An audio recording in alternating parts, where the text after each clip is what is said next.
From the nation's capital, I'm Tamara Stuchlak. In our informational show today, we have with us a distinguished American patriot, Col Buz Carpenter. We're just so pleased to have you with us. I'm delighted to be here. We like to jump right in, and you have been a top reconnaissance pilot and instructor for a most amazing aircraft, the SR-71 Blackbird.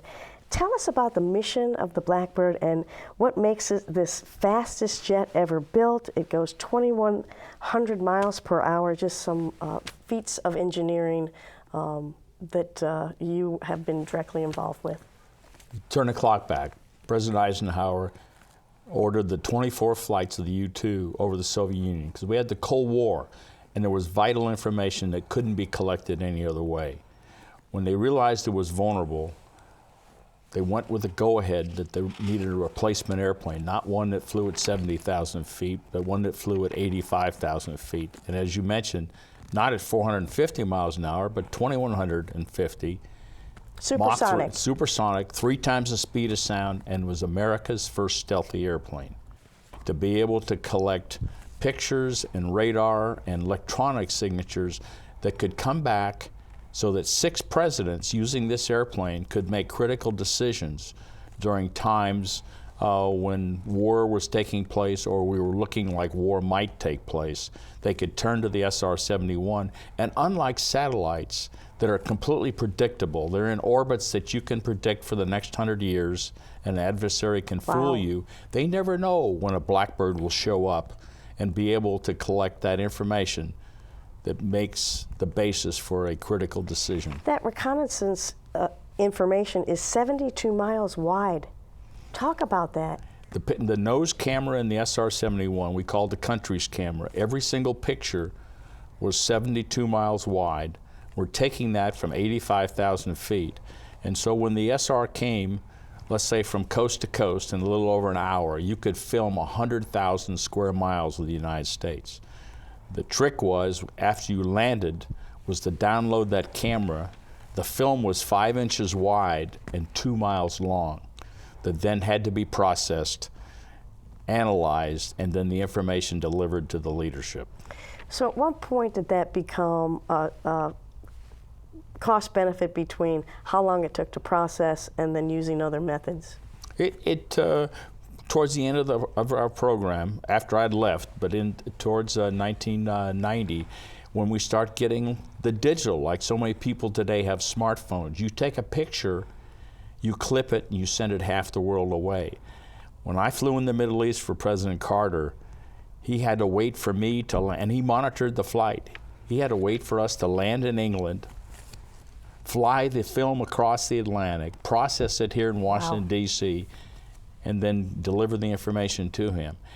Today, our different airplanes, satellites, ships, ground people, they're collecting it digitally. So as they collect it, it's being distributed to the people who need to see it. So you attended the U.S. Air Force Academy and have had your father and uncles involved in aeronautics engineering. Tell us a little bit about what spurred you on to become a pilot. Well, I grew up in a family. My dad was a test pilot, aeronautical engineer. My godfather was an aeronautical engineer. My uncle was an aeronautical engineer. So I was always interested in airplanes. And when I was in junior high, I think, about that time period, I remember at the movie theaters, they used to have movie tone, the news of the day. Yes. They had pictures of the dedication of the Air Force Academy. And I said, you know, that's someplace I'd really like to go.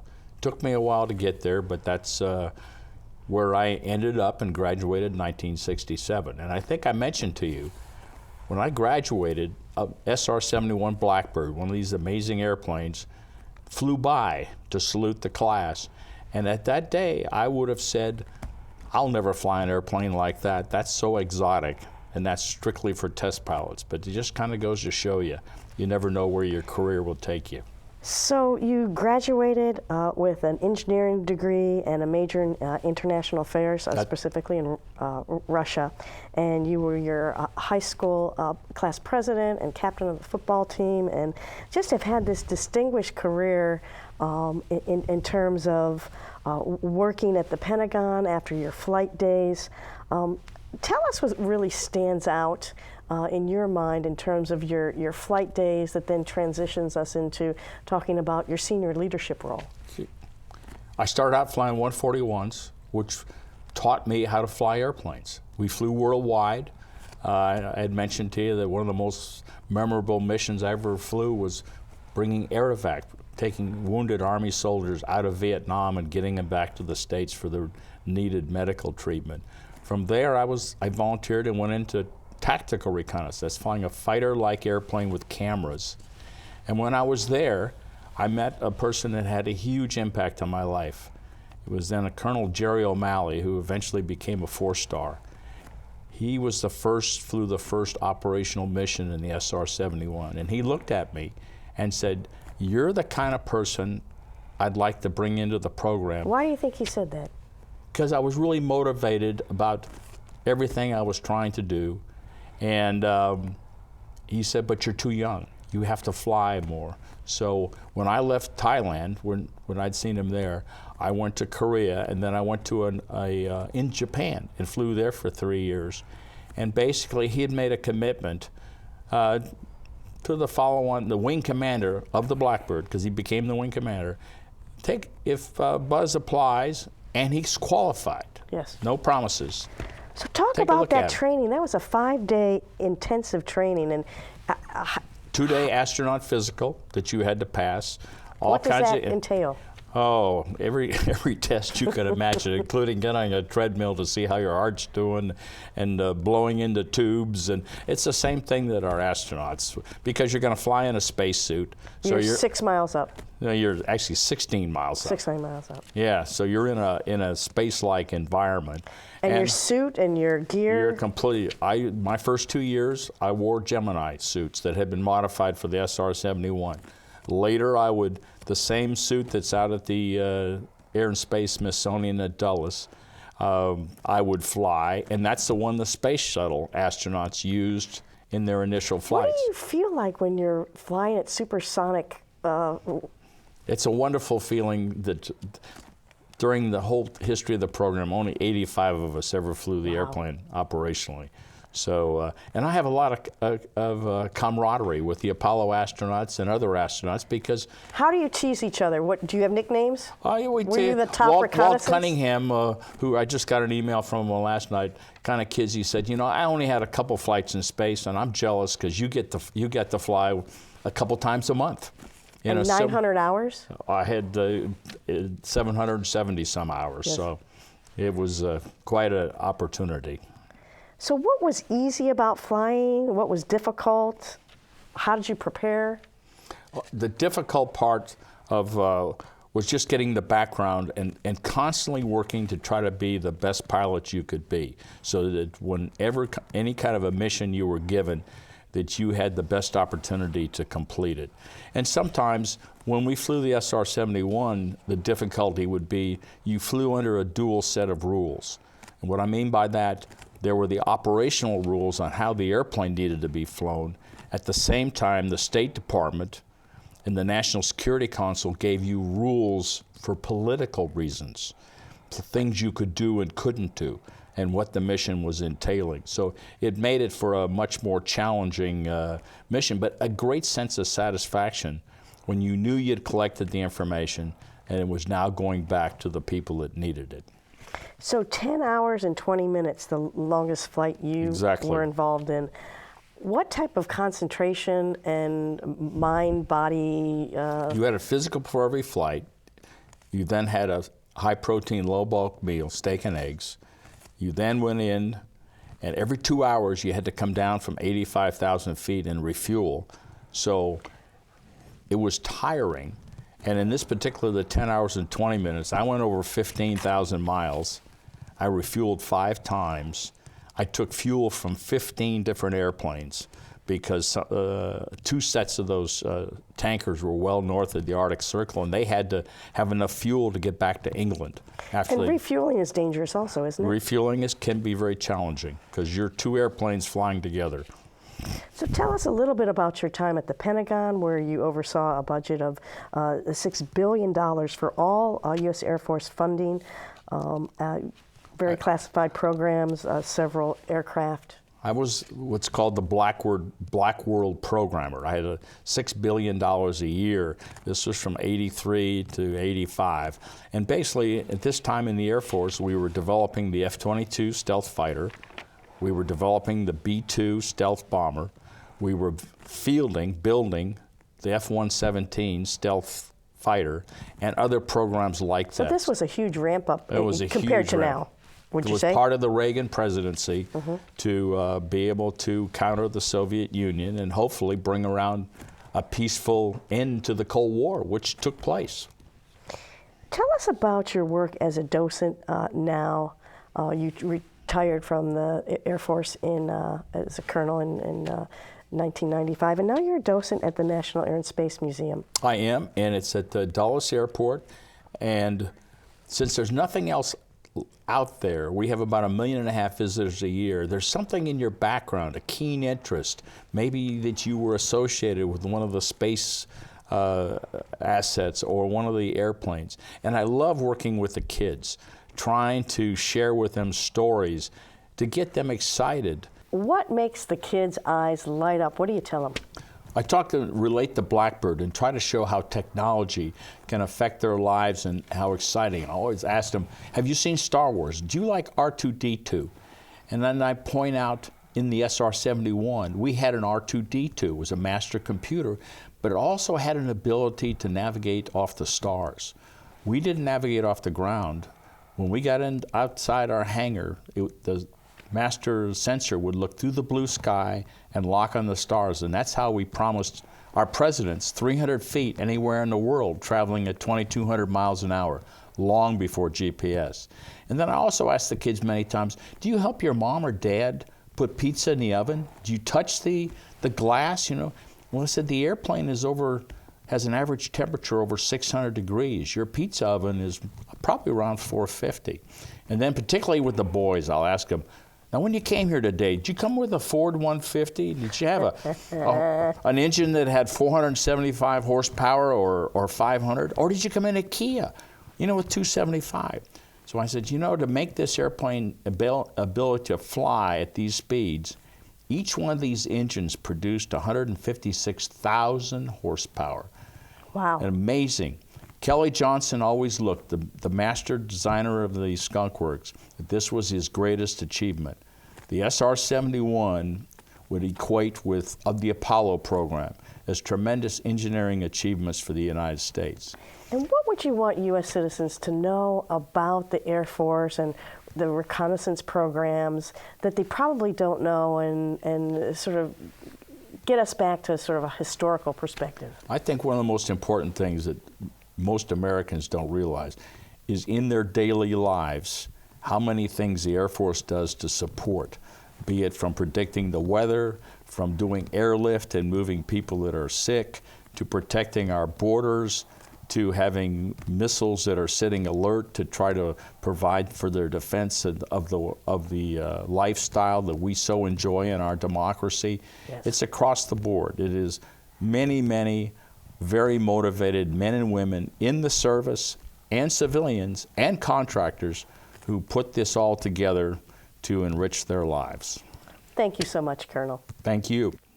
We're going to go into a second segment after this.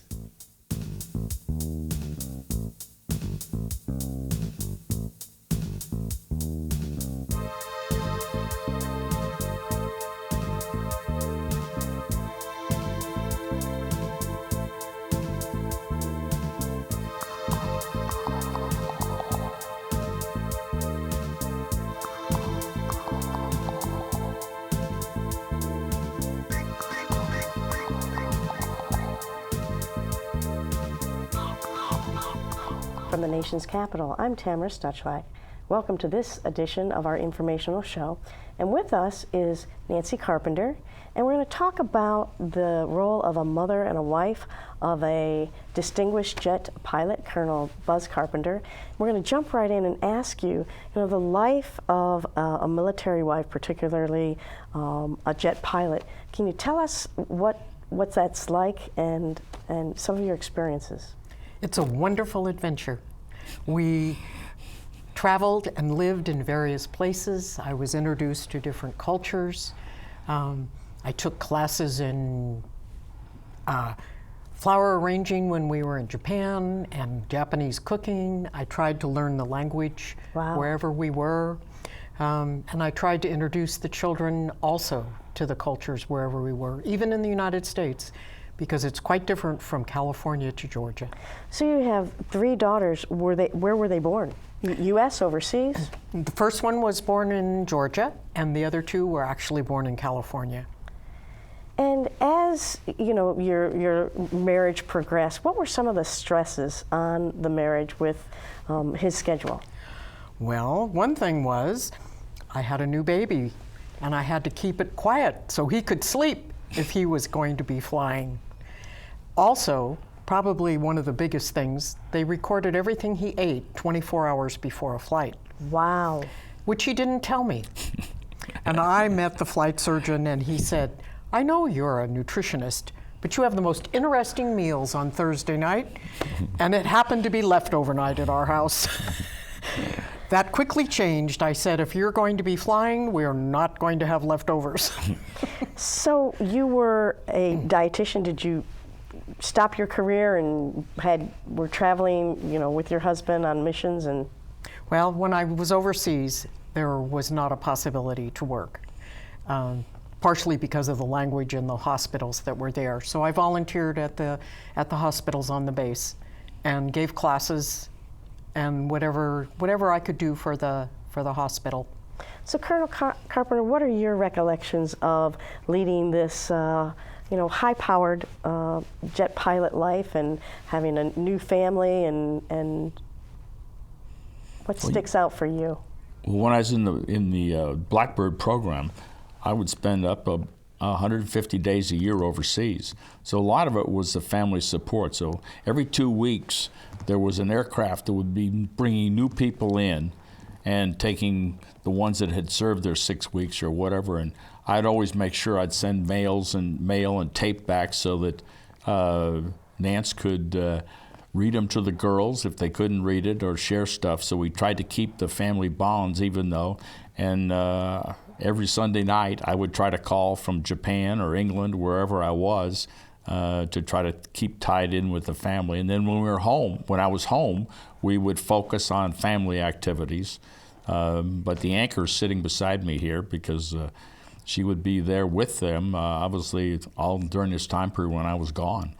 So what do you think it takes to the qualities of a military wife, the strength that Nancy had to have, raising your daughters when you're not there, and what maybe advice could both of you give to military families, and that sort of frame of mind that you both probably have naturally? That one thing that he didn't mention was he would design the birthday cake with our daughters for their birthdays. Wow. And then make it for them. And he also had a one-on-one date with each daughter after he came home. So they had his full attention for some activity. Maybe it was a trip to the park, maybe it was out to lunch, whatever. But those are the things that strengthen your family. And the girls, to this day, he's one of the most important men in their life. I think the communication and like I said, doing the one-on-one so that each one feels important and that they know that you will spend time with them. And the role of humor and rolling with the hard times. How did your family navigate those things? Any unique perspectives on that? Well, one thing, they put me through a course. Really? Yes, with a psychologist for a full day. Wow. On what to expect if anything happened to him, how he would communicate. And that was when he left. I made sure that he knew I didn't want to read about him in the newspaper because they told me if anything happened, it would be front page news. So that was something that we worked on together. We tried to keep the girls kind of in the background. They kind of knew I flew an airplane, but they weren't sure exactly what it was about. And one particular time we were doing a very high priority mission for President Carter, and I left rather quickly, and a couple layers above me tried to find me, and our middle daughter said she couldn't take a message and she couldn't write anything down. Well, 2 nights later in England, with all these very senior people from the British intelligence and U.S. Air Force, one of them asked what the family knew about it, and I said, we keep it very low-key. Well, the colonel then said, well, I talked to your daughter, and she couldn't take a message, and she didn't know where you were, but then I asked her again, and she's in a whispery voice says, well, I think he's out spying. And the whole room just roared with laughter, because who were we kidding? Our kids were more aware of what we were doing than we gave them credit for. So you were in Germany pre-Berlin Wall and post-Berlin Wall. Exactly. Talk about that experience for you, as a family. That was quite an experience. Our daughter was a senior in high school, and we had to send her ahead of us before we went, so we had friends there that were agreed that she could come live with them until we got there. And we also wanted the girls to learn some history of Germany. Buzz's great-grandfather Immigrated from Germany. From Germany. And so we did take a trip through the checkpoints, and we couldn't figure out why the railroad crossing was so slow in being raised. And then we looked over and we noticed they were hand cranking the railroad. And that the roads on both sides were dirt. There was only the main road this was in the East German side. Yes. The earliest I could get special permission, and we could drive to Berlin, because we really wanted the girls to see the difference between democracy and a communist system.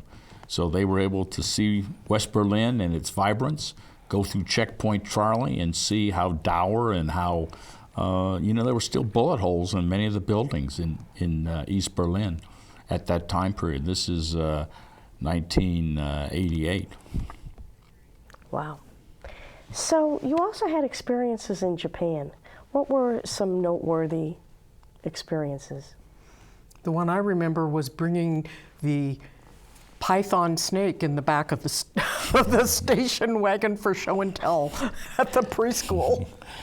It was our squadron mascot called Greenie. It was a 12-foot. You did that to her? Yes. It was a 12-foot Burmese green python. And Greenie was a fairly docile snake. And we took up to the preschool so they could be introduced. And some of the parents were not too happy about that. We arrived, and a typhoon was coming, and it turned around. He had taken the planes because the planes needed to be off the island. I was alone at the house with water coming down the wall. 200-mile-an-hour winds. Watching the ocean. With your daughters? With yes, 6-month-old and 2.5-year-old. So what do you think prepared you for this, or what framework or context could you give other military wives and families? Be ready for a big adventure, because you never know what you're going to be Do you think dealing that with. attitude, though, do you think that's a common attitude? Because I think that could go a long way, taking that point of view. That might be true with a lot of things, I have found. But you need to expand your horizons and learn as much about the culture as you can. So Nancy, you're also a volunteer with cancer patients. And how did that come about? Well, I worked in oncology for 10 years after I came back here. And my job was basically to solve their problems. The doctors that I worked for didn't want them to have to deal with anything that they didn't have to. So I took care of anything that I could. and we sent patients to Seattle for bone marrow transplants. I took care of all of These the were work. military families? No, this was civilian. a civilian practice, yes. This Oh, was okay. after he retired. Okay. Wow. Yeah. So, and if they couldn't afford, if their insurance didn't cover the drugs, then I would work to hopefully get their drugs taken care of, and whatever the needs were. So as we're coming to a close, what are you both most proud of? You know, Colonel Carpenter, you know, jet pilot, distinguished military wife, at your service to the country. Just some closing remarks. I think taking care of families. Like when we were overseas,